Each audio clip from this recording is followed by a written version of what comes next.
During photosynthesis, plants produce organic material, glucose, from inorganic material, carbon dioxide, using the energy of light.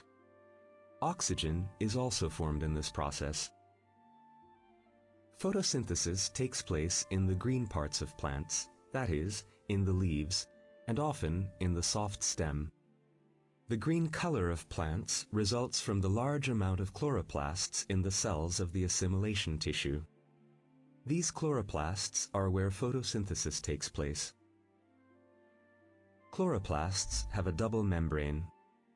The internal membrane forms the disc-like thylakoids, which form stacked membranous structures called grana.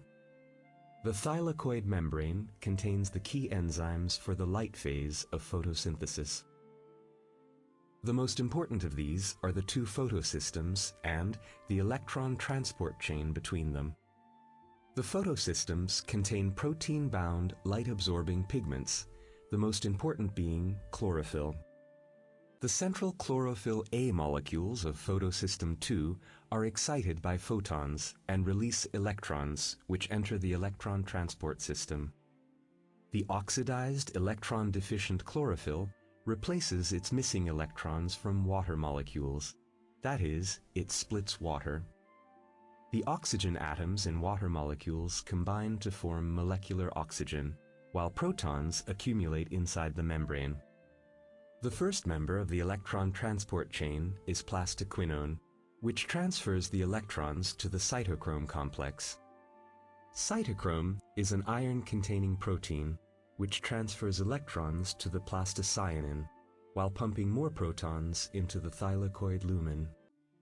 The electrons are transferred to photosystem I from the electron transport chain. The central chlorophyll molecule of photosystem I is in an electron-deficient state since it has previously released electrons, being excited by photons. The electrons are then transferred to the ferredoxin NADP reductase by ferredoxin molecules. In the light phase, protons accumulate on the inside. That is, the proton concentration of the thylakoid lumen increases and thus becomes positively charged. This creates an outward driving force. Protons pass to the outside through the ATPase, while energy is released since the system enters a lower energy state from a higher energy state due to the equalization of charge and concentration. The energy released is used in the production of ATP. The protons and electrons released are accepted by the NADP, which converts into NADPH. To sum up, the energy of the photons causes an unequal distribution of protons. This creates a driving force, which is used for the production of ATP. The reactions of the dark phase are light independent. In this phase, carbon dioxide is incorporated into an organic compound using the energy of the ATP and the hydrogen ions of the NADPH produced in the light phase. Let's start with three 5-carbon sugar molecules. They have 15 carbon atoms altogether. An enzyme protein incorporates one carbon dioxide molecule into each sugar molecule, while the product split and 6 3-carbon molecules are formed, with a total of 18 carbon atoms.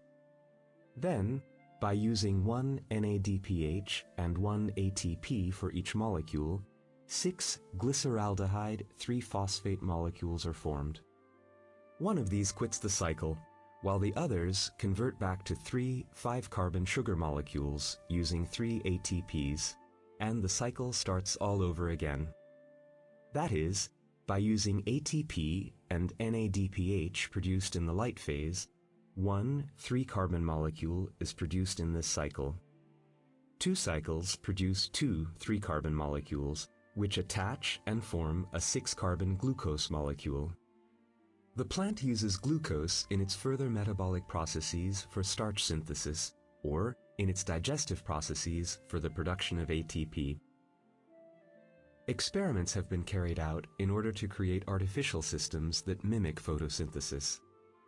In an artificial leaf, the light reactions and the dark reactions take place in two separate vessels. The light reactions take place in a nitride semiconductor, which decomposes water when exposed to light. Oxygen is released as bubbles, while protons and electrons are transferred into the other vessel, with the latter being transferred through a conductive wire. This vessel is the site of the dark reactions. Here, a metal catalyst is used to produce formic acid from carbon dioxide and water. This system makes it possible to use the energy of sunlight, and it may also be helpful in reducing the carbon dioxide content of the atmosphere, which would help to reduce the greenhouse effect and thus global warming.